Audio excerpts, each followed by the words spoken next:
Fala pessoal, tudo bem com vocês? O Yuri Alberto volta a marcar, o Timão fica no empate com o Fortaleza, mas sai da zona do rebaixamento. Apresenta evoluções em alguns aspectos, outros nem tanto. O Luxemburgo acertou. Acho que os garotos foram bem. Muita coisa pra gente falar sobre esse empate com o Fortaleza. Chega mais, eu sou o Chico Garcia, inscreva-se no canal e vamos juntos!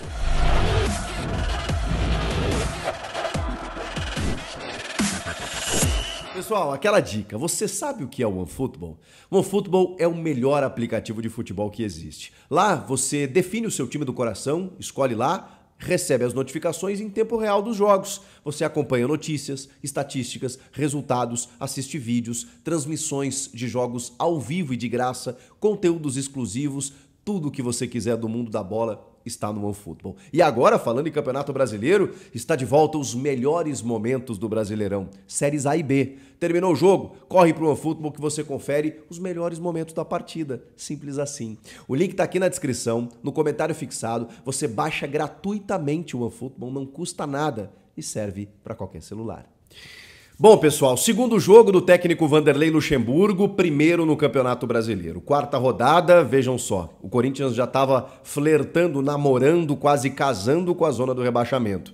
Conseguiu sair momentaneamente, é o 15º, mas claro que o campeonato está só começando. Para vocês terem uma ideia, o Corinthians é o 15º, o 16º é o Atlético Mineiro e o 17º, que entrou na zona, é o Flamengo.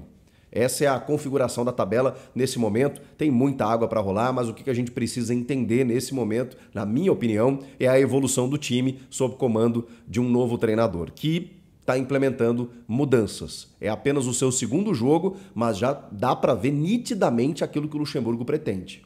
Bom, acho que das situações mais claras da partida, antes já da bola rolar, Yuri Alberto na reserva e uma entrevista do Luxemburgo confirmando que Duqueiroz, que não estava nem entre os relacionados, não joga mais pelo Corinthians. Ele foi negociado junto ao Zenit, justamente na negociação que envolveu a compra, a aquisição do Yuri Alberto.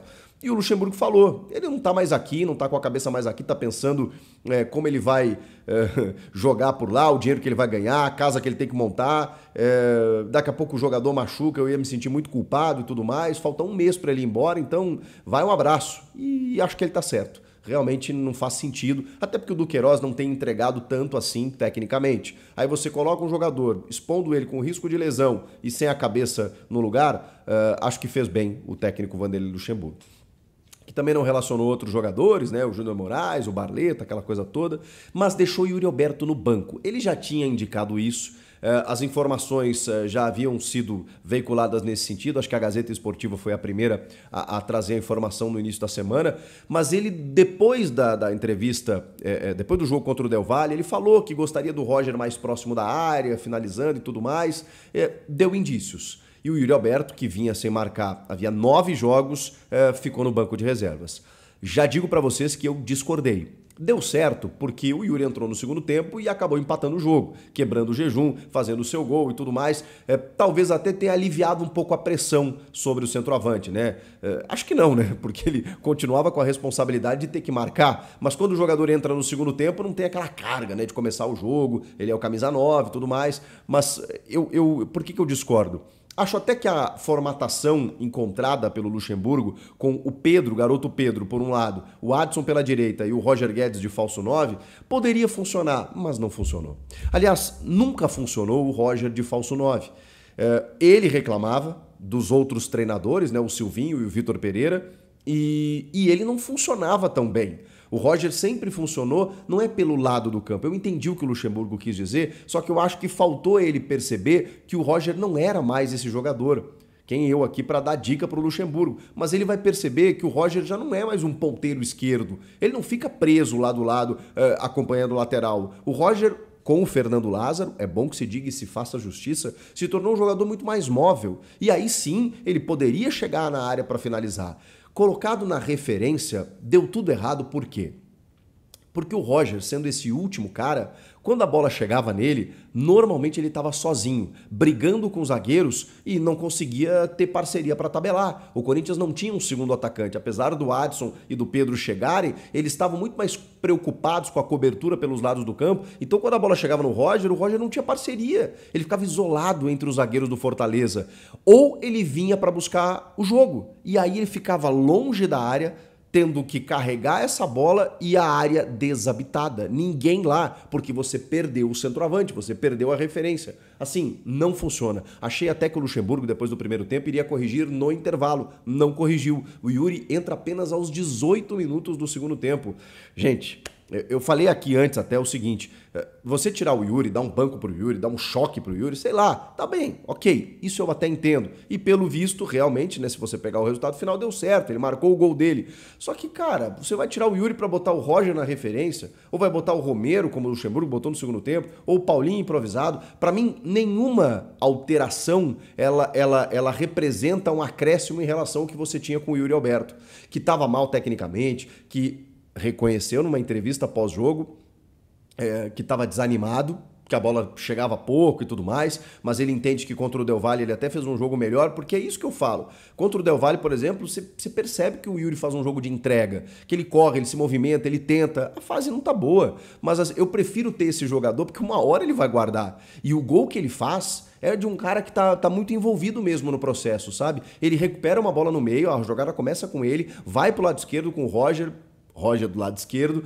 faz o cruzamento, aí a defesa do Fortaleza bateu cabeça, só que o Yuri, ele não tá atacando o espaço na marca do pênalti ou dentro da área, ele tá um passo para trás, exatamente para esperar essa segunda bola, para pegar essa sobra, e isso é posicionamento de centroavante, é o centroavante que antevê a jogada, ele tá vendo que o goleiro tá nela, mas que ela pode sobrar num rebote, e aí ele tá no lugar certo, na hora certa, para enfiar o pé e fazer o gol.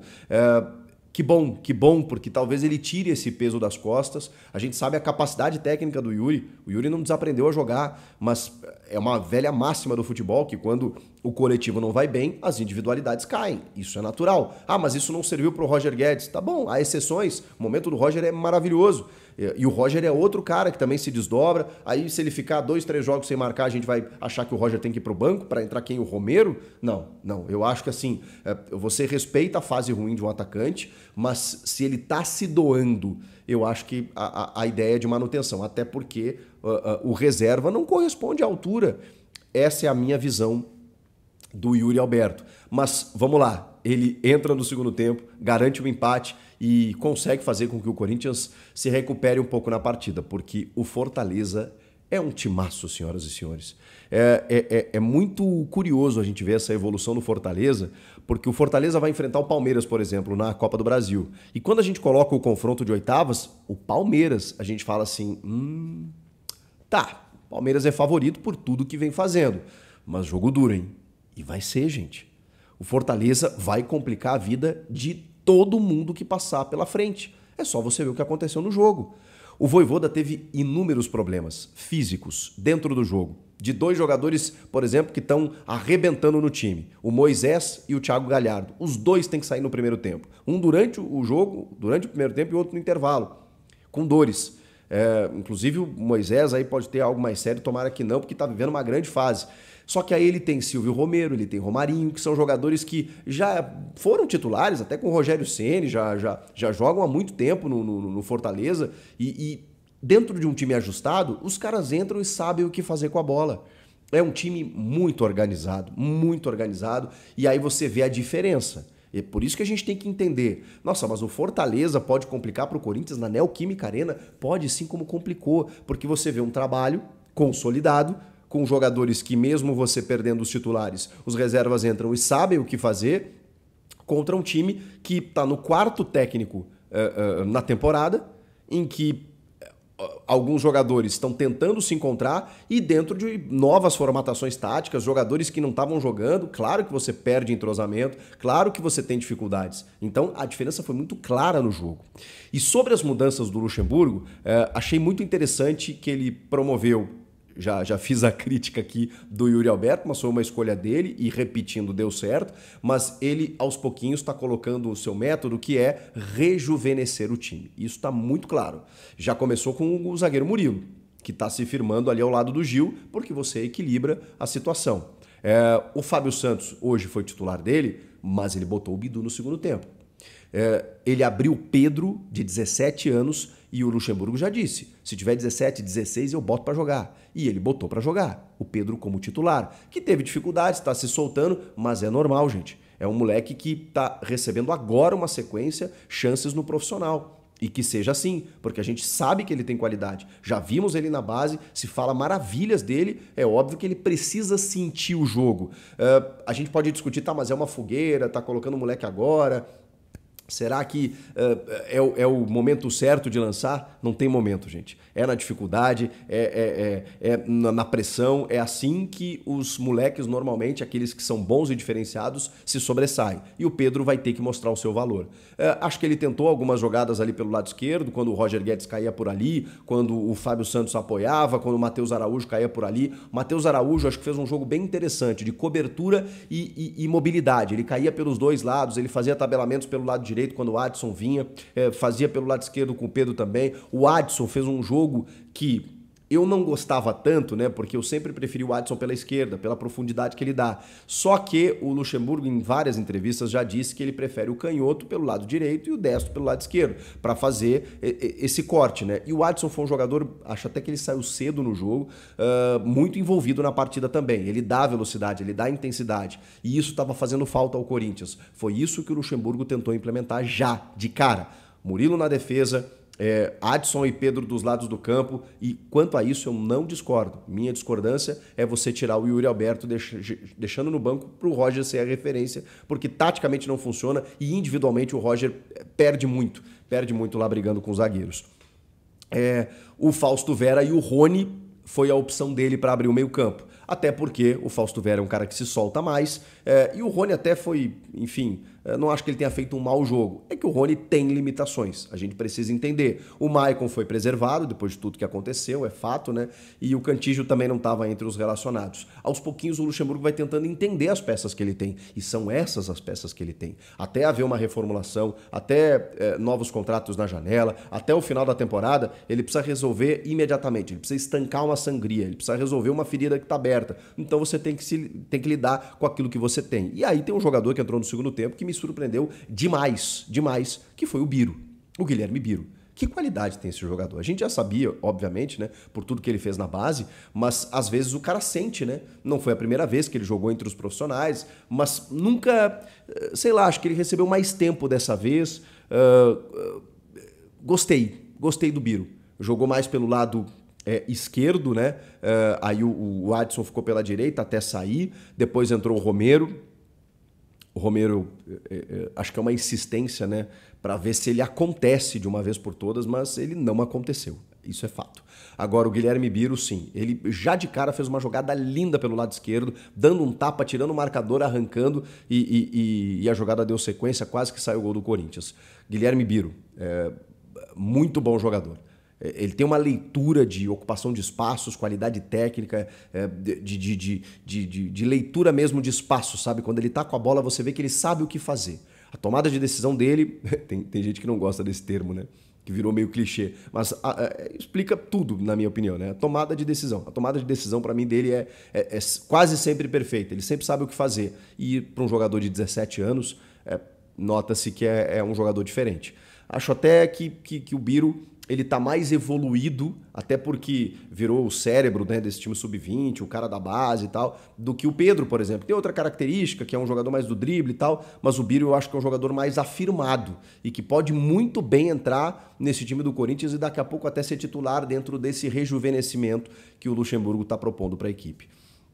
Aí o Corinthians, depois de sofrer o gol do Caio Alexandre, belíssimo gol, que exemplifica bem o que é esse time do Fortaleza, né? Um tabelamento maravilhoso, uma construção que começa pela esquerda, chega no Silvio Romero, ele dá um passe de letra e o Caio Alexandre chega chutando na frente do Cássio. Já tinha feito um gol o Silvio Romero, que estava impedido realmente na frente, numa falha do Fagner, né, que não consegue acompanhar. Mas depois desse 1-0, o Corinthians teve forças para buscar o gol de empate. E no final do jogo ali foi uma trocação pura, porque foi lá e cá, o juiz não terminava, teve lance de ataque para lá, lance de ataque para cá. O Fortaleza propicia isso para as equipes que o enfrentam, né? Foi 4-2 pro Fortaleza contra o Fluminense recentemente. O Fortaleza tem meteu 6-1 no Estudiantes de Mérida aí pela Sul-Americana. É um time que realmente propõe jogo, gosta da bola e sabe muito o que fazer com ela. E aí você obriga também o adversário a jogar. O Corinthians ainda peca em desorganização, em falta de entrosamento, só que isso é óbvio, seria difícil, não é só por ser o segundo jogo do Luxemburgo, é porque ele está promovendo muitas mudanças no elenco principal, no time principal, e é óbvio que isso vai ter uma consequência. Então a gente precisa ver mais para frente, né, como é que o Corinthians vai se salvar. Se foi um bom resultado, eu acho que pela circunstância sim. Claro que nunca é legal você empatar em casa, perdendo 2 pontos, tendo que buscar fora, ainda mais na situação que o Corinthians está precisando de resultado, mas se você analisar a diferença do Corinthians hoje para esse Fortaleza e depois de ter saído perdendo já nos minutos finais aí do segundo tempo e ter buscado o empate aos 42, eu acho que dá para comemorar esse pontinho. Não sei o que vocês pensam, quero ouvi-los. Comentem aqui, inscreva-se no canal e eu volto na próxima. Tchau!